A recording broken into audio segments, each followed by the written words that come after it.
Hello बच्चों, कैसे हो? गुड मॉर्निंग बच्चों। आज मैं आपके लिए क्लास 12th फिजिक्स का चैप्टर फर्स्ट लेके आया हूँ, इलेक्ट्रिक चार्ज एंड फील्ड। बच्चों, जो आपका चैप्टर फर्स्ट है ये पूरी तरह से आवेश पे डिपेंड होता है। जो आपका चैप्टर फर्स्ट है इलेक्ट्रिक चार्ज एंड फील्ड, ये पूरी तरह से आवेश पे डिपेंड होता है। और जो आपका चैप्टर फर्स्ट है ये आपकी फर्स्ट यूनिट इलेक्ट्रोस्टैटिक से लिया गया है।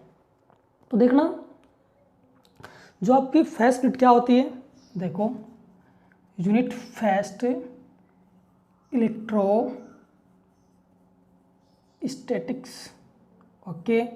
और जो आपका चैप्टर फर्स्ट है इलेक्ट्रोस्टैटिक का वो आपका है electric charge and field, electric charge and field. तो जो आपकी यूनिट फर्स्ट है इलेक्ट्रोस्टैटिक्स, थोड़ा सा बेसिकली इसके बारे में अपन पढ़ लेते हैं कि होता क्या है। तो बच्चों ध्यान देना, जो आपकी इलेक्ट्रोस्टैटिक है, जो आपकी इलेक्ट्रोस्टैटिक्स है वो क्या होती है, देखना। देखो इसके नाम से अपन समझते हैं। पहली बात तो जो आपकी इलेक्ट्रोस्टैटिक क्या होती है भाई, स्तर वैद्युत की होती है। क्या होती है? स्तर वैद्युत की। क्या होती है भाई? स्तर विद्युत की, ओके। मतलब जो आपकी इलेक्ट्रोस्टैटिक्स है ये दो शब्दों से मिलकर बनी है। पहला आपका होता है इलेक्ट्रो, बाद में क्या आता है आपका स्टैटिक्स, ओके। मतलब जो आपका इलेक्ट्रो है उसका मतलब क्या होता है बच्चों, उसका मतलब होता है वैद्युत। क्या होता है? वैद्युत। और जो आपका स्टैटिक्स है उसका मतलब क्या होता है, स्तर होता है। क्या होता है? उसका स्तर हो गया, ठीक है भाई। जो आपका वैद्युत है इसको अपन क्या कह सकते हैं, आवेश भी कह सकते हैं। क्या? आवेश भी कह सकते हैं।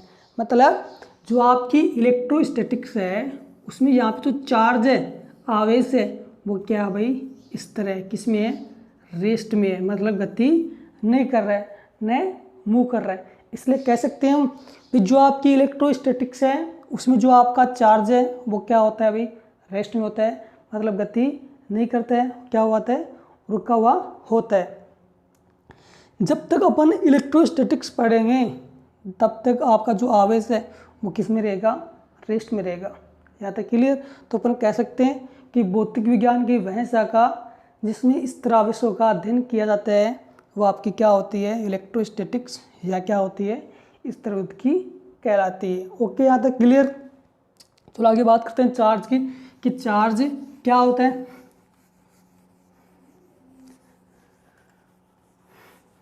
तो बच्चों जो आपका चार्ज है वो क्या होता है, देखना।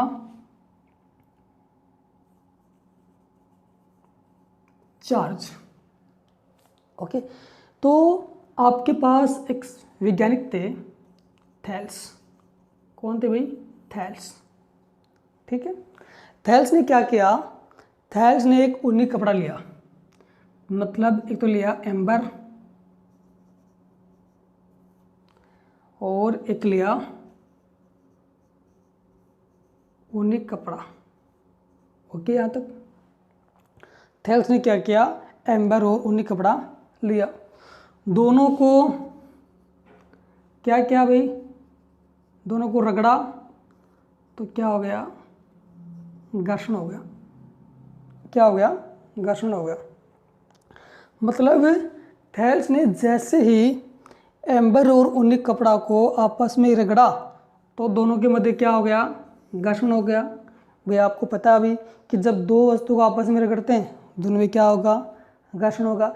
जैसे ही घर्षण होता है दोनों में तो एम्बर और ऊनी कपड़ा में एक ऐसा गुण आता है जो क्या करता है अभी, हल्की वस्तुओं को अपनी ओर आकर्षित करता है, ओके।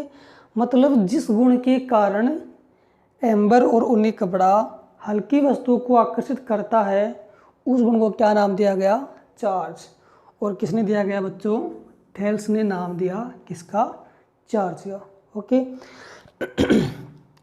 तो पर ये भी कह सकते हैं भाई, जैसे आपके पास ये पेन है, क्या आपके पास पेन है, जैसे आपने पेन को बालों में रगड़ा तो क्या होगा भाई, घर्षण होगा। जैसे घर्षण होगा तो पेन में एक ऐसा गुण आएगा जो हल्की वस्तु को क्या करेगा, अपनी ओर आकर्षित करेगा। ओके, मतलब जिस गुण के कारण ये अपनी ओर आकर्षित करता है वस्तुओं को, उस गुण को क्या नाम दिया गया, चार्ज। और किसने दिया, थेल्स ने दिया। ओके, यहाँ तक क्लियर। दूसरी बात अपन ये भी कह सकते हैं कि जब दो वस्तुओं को आप आपस में रगड़ रहे हो, दो वस्तुओं को अगर आप आपस में रगड़ रहे हो तो दोनों में क्या होता है भाई, घर्षण होता है। तो नाम दिया किसने, थेल्स ने। इसलिए अपन कह सकते हैं कि आवेश की खोज का श्रेय किसको दिया जाता है, थेल्स को दिया जाता है। ठीक,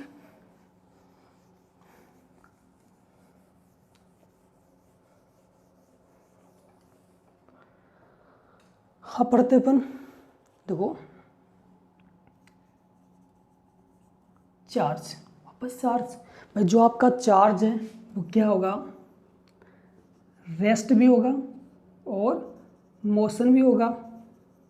क्या होगा भाई, चार्ज आपका रेस्ट भी होगा और क्या होगा, मोशन भी होगा। मतलब इस चार्ज में दो कैटेगरी हैं, रेस्ट और मोशन होगा।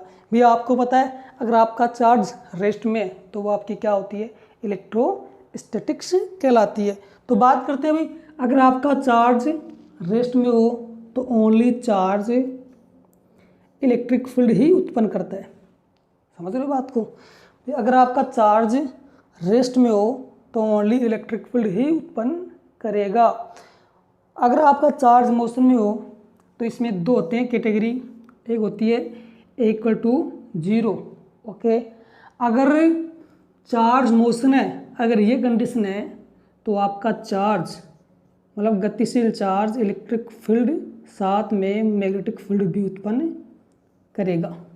ओके, अगर ए नॉट इक्वल टू जीरो है, क्या भाई, ए नॉट इक्वल टू जीरो है, तो आपका जो गतिशील चार्ज है इलेक्ट्रिक फील्ड मैग्नेटिक फील्ड इनके साथ इलेक्ट्रोमैग्नेटिक वेव भी उत्पन्न करेगा। ये बताया था मैक्सवेल सर ने। किसने बताया बच्चों, मैक्सवेल सर ने। ठीक है, मतलब गतिशील चार्ज अगर ये कंडीशन हो, not a not equal to zero हो, तो ई अब तो करेगा करेगा भाई, जो आपका एम एफ वो भी करेगा। उन दोनों के साथ इलेक्ट्रोमैग्नेटिक वेव भी उत्पन्न करेगा। ये किसने बताया, मैक्सवेल ने बताया। तो अपन कह सकते हैं कि जो आपका चार्ज है वो रेस्ट भी होता है और क्या होता है भाई, मोशन भी होता है।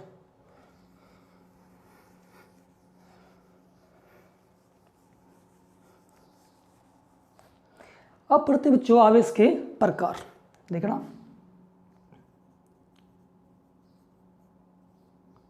आवेश के प्रकार। ठीक है, कि आवेश कितने प्रकार के होते हैं। तो भैया आपके पास एक अमेरिकन वैज्ञानिक थे, Benjamin Franklin. Benjamin Franklin,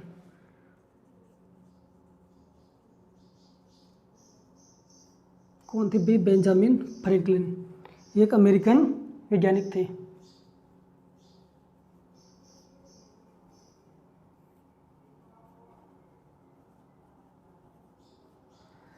okay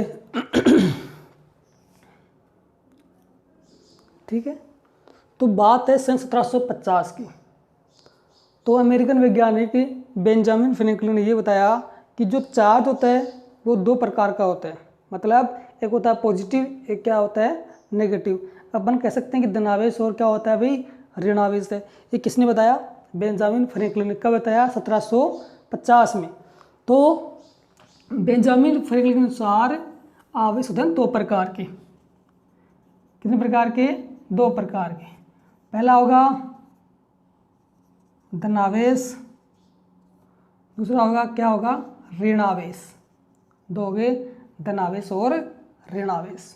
okay, किसके अनुसार, बेंजामिन फ्रैंकलिन के अनुसार। फिर उसने कुछ प्रयोग किए, देखो ये हमारे पास उसने क्या किया, एक तो लिया पॉजिटिव, एक क्या लिया नेगेटिव। ठीक, उसने दो चार्ज लिए, पॉजिटिव और नेगेटिव ले लिया।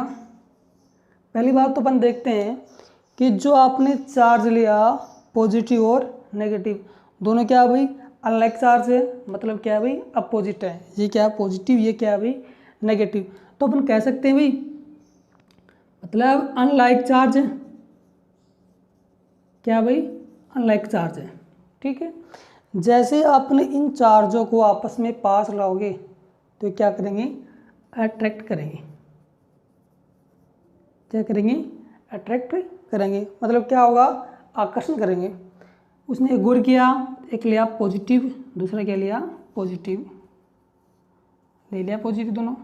ठीक है, अब जो आपने चार्ज लिया ये भी हमारे पास क्या है पॉजिटिव, ये भी क्या है भाई पॉजिटिव है, मतलब दोनों चार्ज क्या है भाई सेम है, मतलब लाइक चार्ज है। क्या भाई लाइक चार्ज है, लाइक चार्ज है तो क्या होगा भाई रिपेल होगा, मतलब क्या होगा प्रतिकर्षण होगा। इसी प्रकार उसने एक और लिया नेगेटिव और नेगेटिव, इनमें भी क्या होगा भाई रिपेल होगा नहीं होगा रिपेल।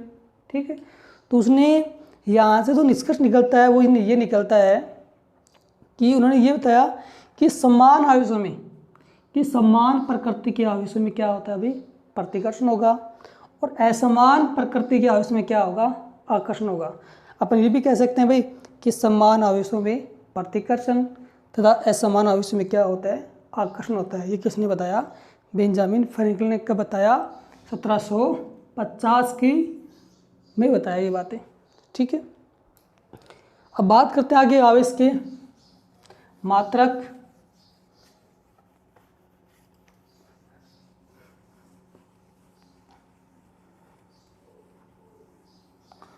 आवेश के मात्रक,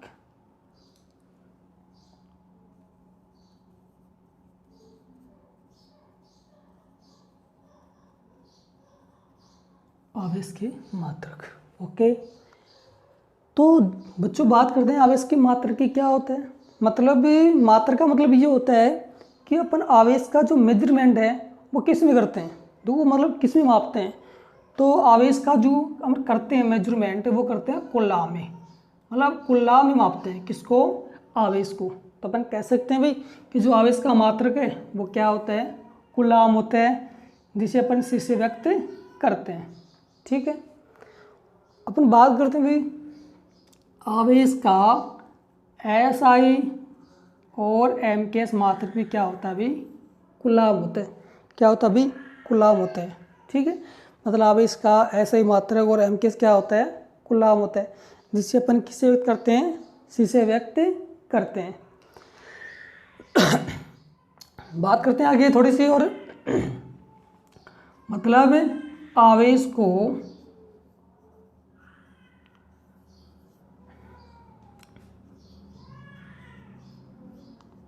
छोटे मानों में भी व्यक्त कर सकते हैं।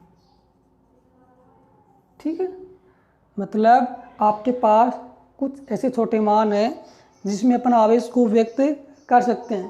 देखो देखते हैं कुछ छोटे मान होते हैं हमारे पास, एक हो गया जैसे मिली कूलाम हो गया, माइक्रो कूलाम हो गया, नैनो कूलाम हो गया, पिको कूलाम हो गया।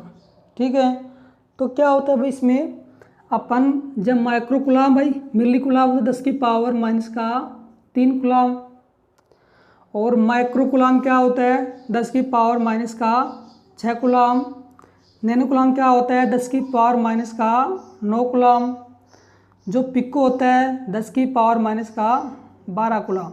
तो ये क्या होते हैं भाई छोटे मान होते हैं। ठीक है, मतलब आवेश को इन छोटे मानों में व्यक्त कर सकते हैं। हमारे पास है मिली कूलाम है, माइक्रो कूलाम है, नैनो कूलाम है और पिको कूलाम है। ओके बच्चों, चलो अपन आगे बात करते हैं आवेश के CGS मात्रक। कौन से मात्रक, CGS।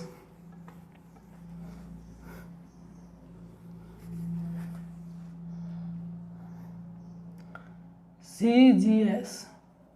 ठीक है, तो इसमें होते हैं दो मात्रक, एक आपका होता है ESU, एक आपका होता है EMU। ओके, जो आपका ESU है वो क्या होता है इलेक्ट्रो स्टैटिक्स यूनिट, ये आपका होता है इलेक्ट्रोमैग्नेटिक यूनिट। ठीक है, मतलब सीजीएस प्रणाली में आवेश के दो मात्रक होते हैं, एक होता है ईएसयू, एक क्या होता है ईएमबीयू। जो आपका ईएसयू है ये क्या होता है इलेक्ट्रोस्टैटिक यूनिट, जो आपका ईएमयू है ये होता है इलेक्ट्रोमैग्नेटिक यूनिट। बात करें हिंदी की तो इसको हिंदी में क्या बोलेंगे भाई, स्थिर विद्युत मात्रक, इसे बोलते हैं विद्युत चुंबकीय मात्रक। ओके, जो आपका इलेक्ट्रोस्टैटिक यूनिट है इसमें आता है कि स्टेट कूलम, ठीक है, जिसे अपन फ्रैंकलिन भी बोलते हैं। क्या बोलते हैं, फ्रैंकलिन बोलते हैं। इसमें आता है क्या, परम कूलम। क्या आता है भाई, परम कूलम आता है। ठीक है, एक स्टेट कूलम में 1/3 कूलम और एक परम कूलम में 1/10 कूलम। क्या होता है भाई, 10 कूलम होते हैं। तो क्या होता है भाई, ये क्या है, छोटे मात्रक है, स्टेट कूलम और क्या, परम कूलम। एक होता है आवेश का प्रायोगिक मात्रक। क्या होता है, प्रायोगिक मात्रक। क्या होता है भाई, फेराडे होता है, सबसे बड़ा मात्रक है। आवेश का सबसे बड़ा मात्रक है, एक फेराडे बराबर 96,500 कूलम। ओके, क्या होता है 500 कूलम। मतलब आवेश का सबसे बड़ा मात्रक फेराडे होता है और आवेश का सबसे छोटा मात्रक क्या होता है, स्टेट कूलम या फ्रैंकलिन। ठीक है, ओके।